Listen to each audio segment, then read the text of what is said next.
I'm Jay Elias, General Legal Counsel at Dyer-Lake Funeral Home in North Attleboro. Welcome to this episode of Live and Learn, a series of programs designed to be informative, educational, and upbeat, and always intended to enhance and encourage our personal wellness and awareness. So here's the framework for this program. Let's consider whether some things we've come to know along the way are actually bad for us. That is, not so bad, bad, or really bad. Picture this. You're having some friends over, the food's all set to go, you've been slaving all day, everything looks perfect. You've made one of those popular charcuterie boards, a cheese board with fruit, nuts, and vegetables, maybe some Italian cold cuts. You put a lot of effort into it, and it shows. And as you see the first of your guests pulling into the driveway, distracted, you drop the board and all of the food, the cheese, the crackers, fruit and vegetables, everything, all slide onto your kitchen floor. Well, first, let's let the record reflect that, of course, your floor is clean, especially since you're having guests over. But the question I have for you is this. Do you quickly pick up the food you've dropped, wipe or rinse off what you can, and put as much back on the tray as possible as soon as possible? Or do you toss it all and open up a box of Triscuits and pour some M&Ms in a bowl? And that brings us to something most of us know as the 5-second rule. That is, if food only briefly, 5 seconds or less, falls on the floor, is it safe to eat? Ethics aside, that is, do you tell your guests the food hit the floor before they arrived? Is it bad to eat that food? Or is there some truth to the 5-second rule that the likelihood of contamination is so slim that it's actually all right to eat the food? In one published study, this one carried out by microbiologists at Rutgers University, it clearly disproved the notion that it's ever really all right to scoop up food and eat it within any safe 5-second window. They found that moisture, the type of surface, and the contact time for the fallen food all contribute to some level of cross-contamination, and that in some instances, the transfer and contamination begin in less than a second. In their tests, not surprisingly, the researchers found that the wetter the food, the more contamination there was. Also not surprisingly, longer food contact resulted in the transfer of more bacteria from each surface to the food. The longer the food contact time, the more the transfer of bacteria. What was surprising was the finding that carpet had a much lower transfer rate compared to, say, tile or stainless steel or even hardwood floors. And in a less scientific study from 2003 at the University of Illinois, that study's authors found that women are not only more likely to be familiar with the 5-second rule than are men, but they're also more likely to eat food that's fallen onto the floor. Sorry, ladies, that's a bit of a dubious honor. And to compound that honor, those same Illinois researchers found that cookies and candy were more likely to be picked up and eaten than were cauliflower or broccoli. Which begs the question, if someone really wants that food that fell, will they come up with some reason why it's all right to eat it regardless of the time or the circumstances? The conclusion? Ultimately, it seems that the 5-second rule is little more than an urban myth, because there are bacteria pretty much everywhere around us that can contaminate our food almost instantaneously. It seems in the final analysis that following that 5-second rule falls into the category of being pretty bad. It looks like from an ethical and sanitary perspective, your guests will be getting those Triscuits and M&Ms. And while we're on the subject of food, you have a taste for a peanut butter sandwich. So you take the jar out of the cabinet, you grab a plate, you reach into the bag of bread only to find that it may be a little bit older than you thought. The telltale sign, there's some fuzzy mold on a few of the pieces. So the question I have for you is, are you someone who thinks there's really no reason to waste an otherwise perfectly good loaf of bread and simply cut off those offending pieces? After all, it's like penicillin or blue cheese, How bad can it be? It seems that specialists for the U.S. Department of Agriculture, the USDA as we know it, strongly advise you that you shouldn't just cut off the mold and eat the remaining items, especially if it's a soft food like bread. With soft foods, it's easy for the roots of mold to penetrate deeper into the food than you can see at first glance. The fact of the matter is that there's undoubtedly a network of microscopic roots beneath what's visible to the naked eye.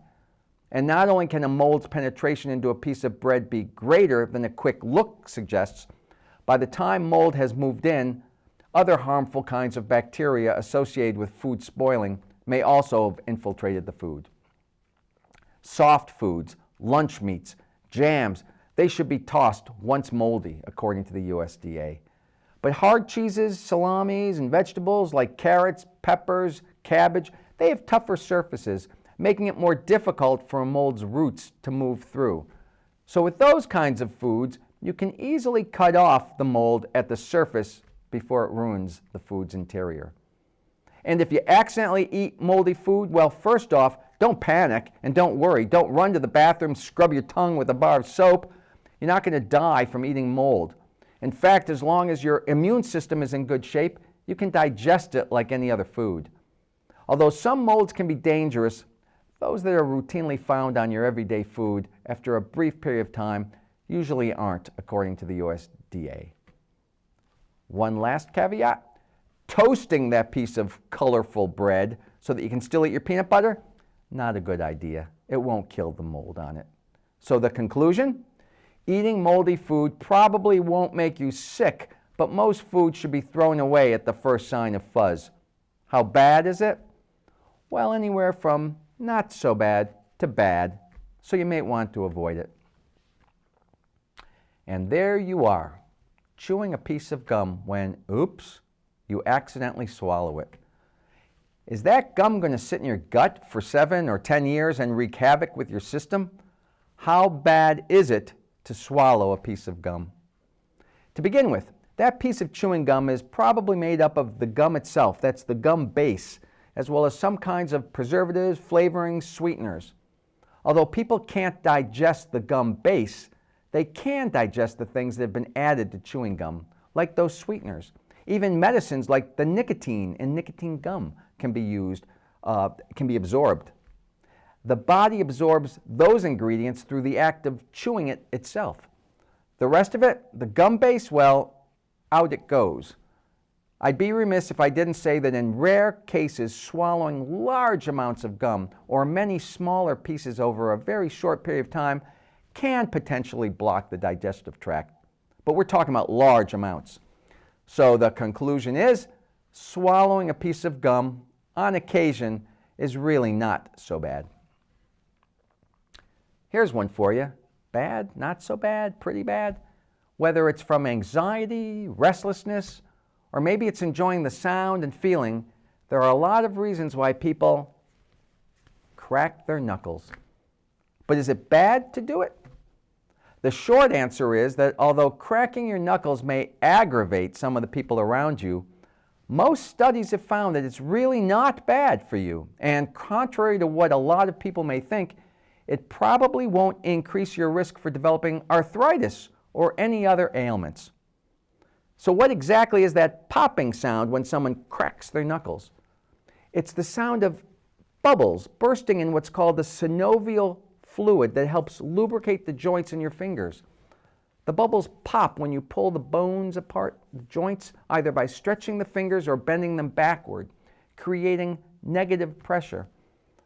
And even if cracking your knuckles won't cause arthritis, there are still good reasons to let go of the habit. There are some published reports of injuries suffered while people were trying to crack their knuckles with great force, and it's also possible to dislocate the joints in your fingers. But again, that's apparently if enough external pressure is applied, and it's very uncommon. Chronic knuckle cracking can potentially lead to reduced grip, and it can cause temporary swelling in your fingers, even a feeling of weakness in your hands. At the end of the day, the conclusion is, occasionally cracking your knuckles, it's not so bad for you. Picture this. It's a scorching, hot summer day. You just finished a perfect picnic lunch on the beach. You're comfortably full. You can't wait to jump into the water and cool off. And then a voice in your head warns you, wait at least 30 minutes or an hour before you go swimming, or you'll get a cramp. And who knows what terrible fate will befall you if you don't wait. As kids, few of us wanted to tempt fate. And besides, most of our parents wouldn't let us anyways. So we impatiently waited that 30 minutes or an hour. The theory, if there was one, was that the process of digestion increased blood flow to the stomach and away from the muscles you needed to swim, your arms, your legs. The result, it was thought, would be terrible cramps in the muscles of your arms and legs, which in turn increased the risk of drowning. Abundant medical research tells us that while swimming strenuously on a full stomach could conceivably lead to cramps, think competitively swimming or trying to cross the English Channel.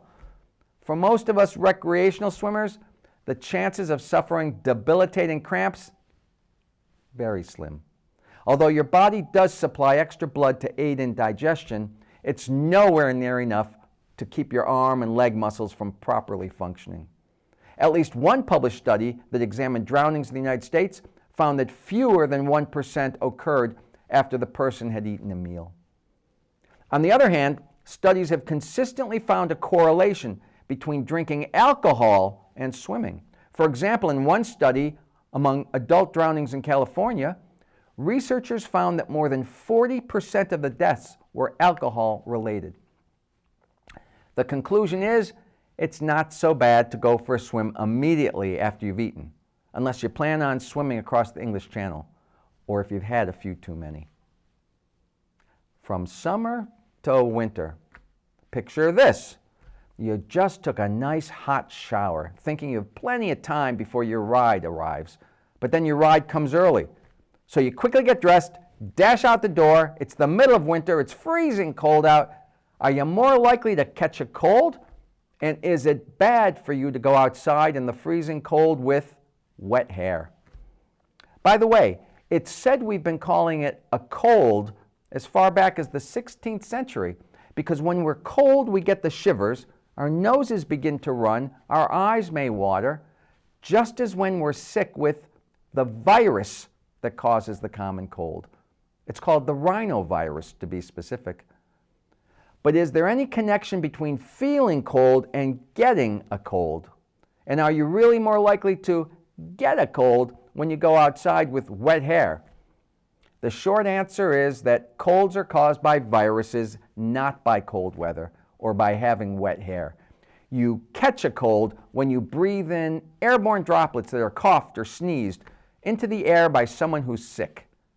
Colds can be spread when a sick person touches you or a surface like a doorknob or a keyboard that you then touch, and then you in turn touch your eyes, your nose, your mouth. Interestingly though, in what some researchers are calling a scientific breakthrough just recently, scientists at Stanford University may have come across a biological reason why we get more respiratory illnesses, like colds, in the wintertime. They suggest that cold air itself can damage the immune response occurring in our noses. They found that reducing the temperature inside the nose by as little as 9 degrees Fahrenheit actually kills nearly 50% of the billions of good virus and bacteria fighting cells in our nostrils. They found that cold air is associated with increased viral infection because we essentially lose half of our immunity just by a small drop in temperature. It's also been said that we tend to have more colds during the winter months because we spend more time indoors and in closer quarters with one another. So it's more likely that we'll cross paths with a cold-causing virus spread from someone else in the room. The conclusion? It's not so bad to go outside on a cold winter day with wet hair, unless you consider you may not look your best when your hair freezes, in which case it could be really bad. And by the way, if you're interested, there's actually a hair freezing contest held annually at a result in the Canadian Yukon Territory. The winner in each of 5 categories gets $2,000 along with a host of other prizes. The crucial part of the contest is apparently having just the right weather conditions, frosty temperatures below -4 Fahrenheit are essential. But thanks to the temperatures of the hot springs, 104 degrees, contestants are said to stay safe and warm. Speaking of colds, how bad is it to hold in a sneeze? There was a time when sneezing in certain public situations, like in a movie theater or during someone's speech, might have been considered simply bad manners. Now, though, even the tiniest sneeze or cough can make people turn their heads or politely try to distance themselves from you. So when you have the urge to sneeze, should you just hold it in? And is that bad for you? And if it is, how bad? Sneezing is the body's way of clearing irritants like germs, pollen, or dust from our noses and throats. A sneeze can be powerful, expelling tens of thousands of droplets from your nose at a rate of up to 100 miles an hour, according to the American Lung Association. Some people have a less powerful sneeze reflex, and that, it seems, may lead to a number of sneezes in a row. God bless you, God bless you, God bless you. Then there are those who try valiantly to either avoid sneezing or completely stifle their sneezes. The question is whether it's bad to hold in that sneeze. It seems that doing so comes with some potential negative side effects. Some of them could be serious. According to a published study in the American Journal of Rhinology and Allergy, closing off your airways during a sneeze can place up to 20 times more pressure on your airways compared to simply letting out the sneeze. And although that alone may not be dangerous, you'd be putting pressure on your diaphragm, the muscle in your chest, and there's the possibility that you could actually cause damage to your eardrums by holding in a sneeze. Our nose and our ears are connected by tubes, and if you hold in a sneeze, that increased pressure in your nose and in turn your ears could potentially damage your eardrums. The conclusion? It's typically not that bad to suppress your sneezes, but it could be pretty bad. You should let your sneezes out whenever possible. And as we've come to learn from the Centers for Disease Control and Prevention, it's recommended that in order to keep your sneeze from turning into a super spreader event, you should sneeze into your elbow or cover your mouth and nose with a tissue. So, we've learned about wet hair on a freezing cold day, but what about having a bit of alcohol to warm you up on that cold winter day? How bad is it? Since the early 18th century, monks living in the snowy, dangerous St. Bernard Pass, a route through the Alps between Italy and Switzerland, kept dogs to help them on their rescue missions after bad snowstorms. It's said that over the course of about 200 years, thousands of people, from lost children to Napoleon soldiers, were rescued because of the heroic dog's uncanny sense of direction and resistance to cold. Since then, and through much crossbreeding, those dogs have become the domestic St. Bernards that we're familiar with today. And often those dogs would find buried treasures and travelers, dig through the snow, lie on top of the injured, and provide warmth. And in legend and in paintings, depictions over the years, can you picture those St. Bernards with casks around their necks? Casks of liquor, thought to be brandy or whiskey, strapped to their collars to help warm travelers. Although the use of whiskey as medicine wasn't a new concept, and it could very well have been a part of a rescue operation, there really aren't any historical records to conclusively document the practice. So that brings us to the question of whether it's actually a good thing to drink alcohol to warm up on a freezing day. The truth is that drinking alcohol actually makes your body temperature colder, because alcohol is a vasodilator. It causes your blood vessels to dilate. That dilation is the warm feeling you first experience. But when your blood vessels are dilated, it's harder for your body to constrict them, and constricting blood vessels would minimize the blood flow near your skin, keeping the core of your body warm. And alcohol impairs your body's ability to shiver, which is one of the most important ways your body keeps itself warm. If you do start feeling warm after that nip or two, well, just know that if your body starts sweating a bit, that will only bring down your body temperature further. It also goes without saying, but I'll say it anyways, Alcohol has a tendency to impair judgment. People feel warmer, so they don't keep their gloves or hat or coats on, leading to hypothermia. So the short answer, as you probably can guess, is that it's actually a really bad thing to drink alcohol while outside on a cold winter's day. So picture this. There you are, sadly lost at sea for days on end with the hot sun beating down on you, nothing left to drink. How bad is it if you start drinking from that vast sea of water you're floating on when there's nothing left to drink? And we're not talking about the occasional gulp of salt water when you're frolicking in the ocean or at the beach. The National Ocean Service, a part of the National Oceanic and Atmospheric Administration, says this: drinking seawater can be deadly to humans. As we all know, seawater contains salt. While we can safely ingest small amounts of salt, the small salt content in seawater is much higher than what can be processed by the human body. When we consume salt as part of our daily diets, for example, we also drink plenty of liquids, and that helps to dilute the salt and keep it at a healthy level. The net result of drinking too much seawater is that you suffer from dehydration. And so the conclusion, it's really bad to drink more than an occasional mouthful of salt water. It seems that if you're lost at sea and keep drinking salt water, you'll keep adding to the amount of salt you need to get out of your body. Not a good thing. And what if all that was left on your life raft were bags of black licorice, real black licorice, made from licorice root extract? How bad would it be if that's all you ate for days and weeks on end? Most of us are familiar with Twizzlers candy. Actually, Twizzlers Twists, to be exact. First produced in the late 1920s by one of our country's oldest confectionery firms, the company was acquired by the Hershey Company in 1977. Those original Twizzlers, the flavor was licorice and only licorice. In the mid-1970s, the company began to expand its flavors to include grape, cherry, strawberry, and today, strawberry is far and away the favorite Twizzlers flavor. Although most people refer sort of generically to Twizzlers as licorice, the truth is most Twizzlers contain absolutely no real licorice. And those that do have only a tiny percentage of licorice root extract.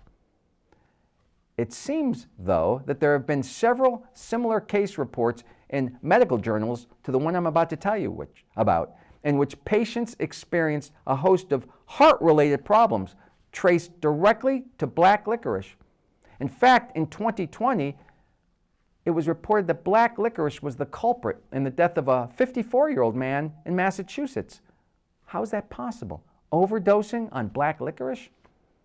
According to some medical experts, as well as the U.S. Food and Drug Administration, the FDA, the problem is that some licorice candy contains an ingredient called glycyrrhizin, a sweetening compound derived from the licorice root.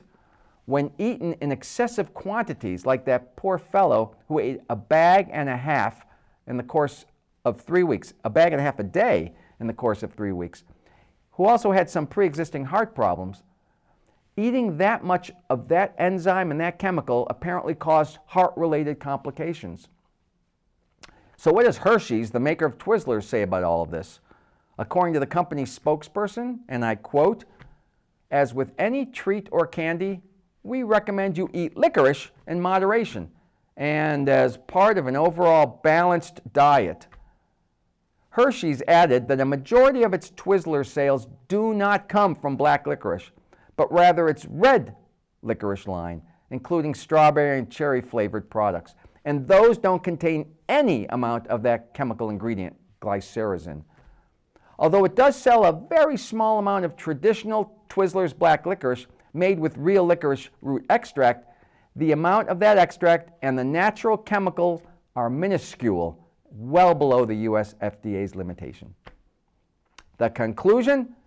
Enjoy your occasional piece of black licorice. And as with everything else in life, to do so in moderation, not so bad. I'm Jay Elias. Thank you for watching this episode of Live and Learn. I hope you enjoyed it. I look forward to you joining me again for another program designed to enhance and encourage your personal wellness and awareness. Until then, remember, it's never too late to learn. And in closing, consider this. Although it's been stated many different ways, Brazilian author Paulo Coelho said it quite succinctly. When you repeat a mistake, it's not a mistake anymore. It's a decision.